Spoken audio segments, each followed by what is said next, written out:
Agora Manager Group est toujours présent pour essayer à chaque fois non pas de vous surprendre mais de pouvoir vous accompagner avec ces 5 médias et celui qui officie actuellement c'est Anews Sécurité. Vous êtes donc au bon endroit avec notamment le député honoraire Georges Fenech que vous pouvez retrouver sur Anews Sécurité avec Fenech Security Talk. Bienvenue Georges. Bonjour Jérôme. Et puis alors on va recevoir quelqu'un alors que Georges connaît bien. J'ai presque envie de dire, vous savez ce qu'on va faire? C'est Georges qui va le présenter. Allez-y.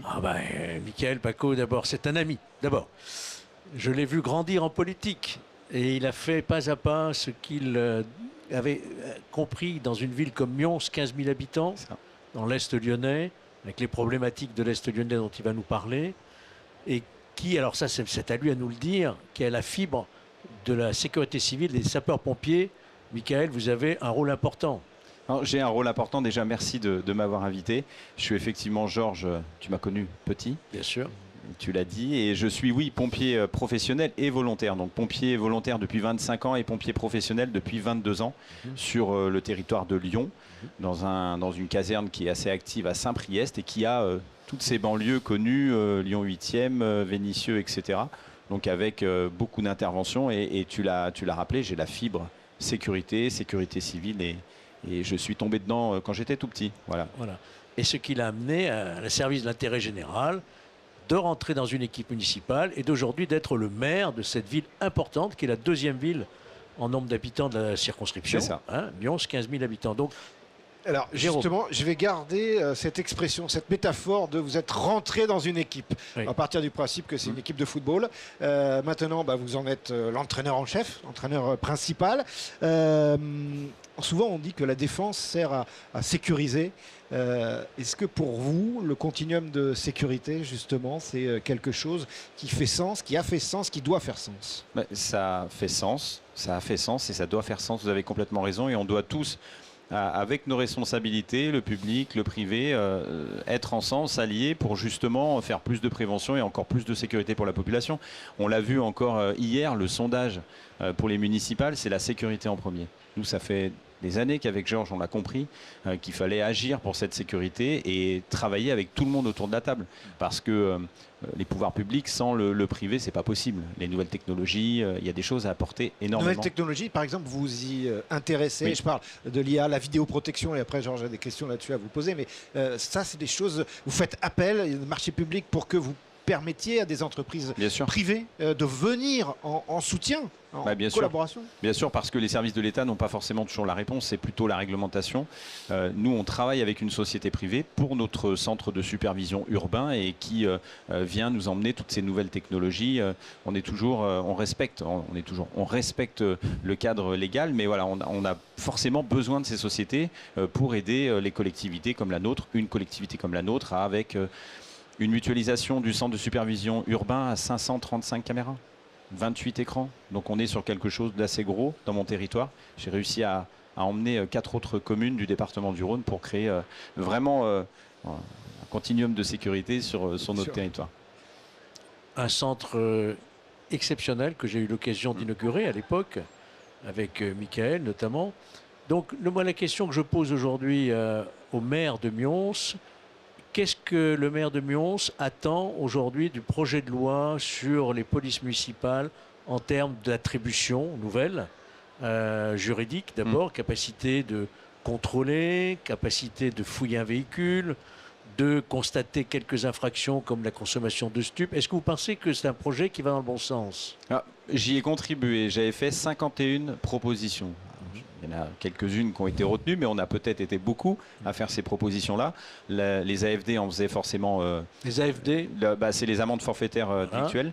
Donc elles en faisaient partie. On retrouve aussi les contrôles d'identité, les contrôles de véhicules, parce que, Georges, vous le savez, et vous aussi, les polices municipales sont sur le devant de la scène. Donc c'est la police de proximité, la police du quotidien, et c'est une aide pour les gendarmes et la police nationale, et elles sont souvent là en première, et du coup, nous, elles traitent le quotidien. Moi, je suis passé, il y a une semaine, à 15 policiers municipaux pour 14 500 habitants. Donc on est pas mal au niveau du ratio, et ma police, elle est dehors, j'ai 2 patrouilles toutes les nuits. On en parlait tout à l'heure, mais proche banlieue, la ville de Mions, Donc un territoire à sécuriser, si on fait rien du tout, c'est fini pour nous. On a des points de deal qui peuvent s'installer, etc. Non, là le but c'est qu'on bosse et qu'on soit vraiment présent. Et, les bobos de la police municipale, bien sûr qu'on les attend avec impatience. Bien Absolument. Sûr. Et police armée? Police armée de Glock 17, si je ne me trompe pas. En gros, tout ce que le cadre légal autorise, moi je l'autorise à mes policiers municipaux. Voilà. Est-ce qu'il y a eu aussi dans vos réflexions passées, mais peut-être futures et à venir, une notion de renseignement, de médiation, c'est-à-dire aussi que ça puisse se faire autour des centres-villes, des écoles, des commerces, avec la population? Est-ce que ça fait... Ça fait partie du travail de la police municipale. Après, vu qu'il y a quand même quelquefois du boulot, je pense qu'il faudrait qu'on puisse peut-être déléguer ça. Peut-être à du privé, je sais pas. Il faut qu'on réfléchisse. Hein. Oui. On le fait pour les grands événements. Quand on a des événements qui sont importants, on fait venir le privé. Alors tout le monde a sa responsabilité. On ne délègue aucune tâche qui est légale, hein. Mais on les fait venir. Ils sécurisent l'intérieur de cet événement et nous on est sur l'extérieur. Ils sécurisent nos bâtiments aussi. Quand on avait les alertes attentats, il y a eu une période, c'était assez compliqué en France. On avait une société de sécurité qui venait voir que tout se passe bien sur les écoles, comme ça déchargeait aussi nos policiers municipaux qui étaient un peu plus en vision haute, si je puis dire, et non, ça nous a bien aidé. Mais bien sûr qu'il le faut. Georges, pour terminer, par rapport à ce que vous disiez quand je vous demandais de présenter ce qui est votre ami, pompier professionnel, pompier volontaire, on peut, et celles et ceux qui nous regardent, voir avec parfois désarroi que des interventions de pompiers puissent être en difficulté. Vous qui êtes pompier justement, comment dans votre ville, en tant que maire cette fois, vous faites pour essayer de protéger au mieux les pompiers? Là, j'ai passé récemment... Qui, on rappelle juste au passage, quand ils interviennent, c'est juste pour sauver des vies. Hein. Ouais, bien sûr, c'est pour sauver des vies. Je vous raconterai après ce que je vis sur un territoire dont je ne donnerai pas le nom. Mais déjà, localement, je viens de passer au conseil municipal une convention avec le service départemental métropolitain d'incendie et de secours, c'est les pompiers.